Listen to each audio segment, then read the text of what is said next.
Kaixo, nire izena Juan Ignacio Gartimendia Ezizabarrena da.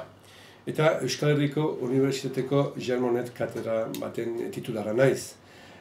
Oinarrizko eskubideen babes judiziala askatasun, segurtasun eta justizia eremuan gaiari zuzendurikoa.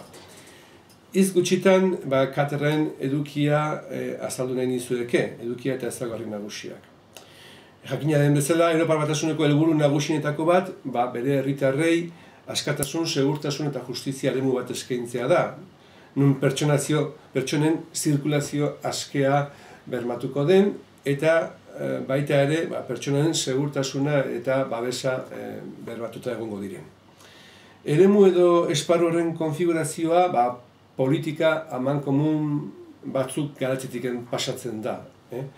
Mugetako kontrolari, asiloari eta immigrazioari buruzko politika erkide batzuen garapenetik, eta baita ere arlo zibileko lankidetza judizialean, zigor arloko lankidetza judizialean eta baita polizia lankidetza.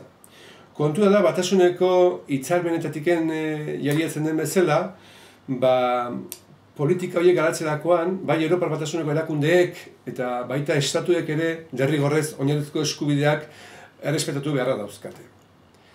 Katedraren edukia helburua hori da, derrigorrezko errespetu hori aztertzea, bere erronkak, zailtasunak, ezinak eta abar aztertzea.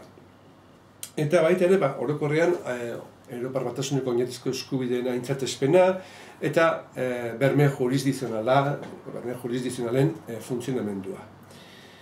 Zentzu honetan, katedratiken garatuko diren jarduera edo ekintzak hiru taldetan sailkatu ditzakegu. Batetiken, irakaskuntza edo dozentzia jarduerak.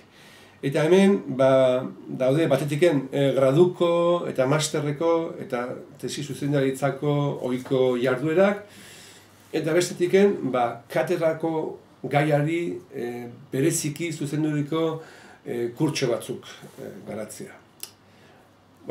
Bigarrengo jarduera taldea da ikerkuntza jarduerak, bakoitza bere dagokion argitapenarekin egingo delarik.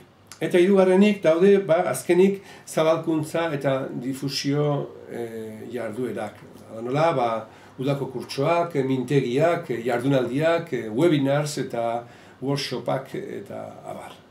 Dena den, norbaitek katedraren edukiari, ezaugarriei da jarduerei buruz zerbait gehiago jakin nahiko balu, katedraren webgunean begetu besterik ez dauka. Euskal Herriko Unibertsitateko Jean Monnet katedraren webguneari.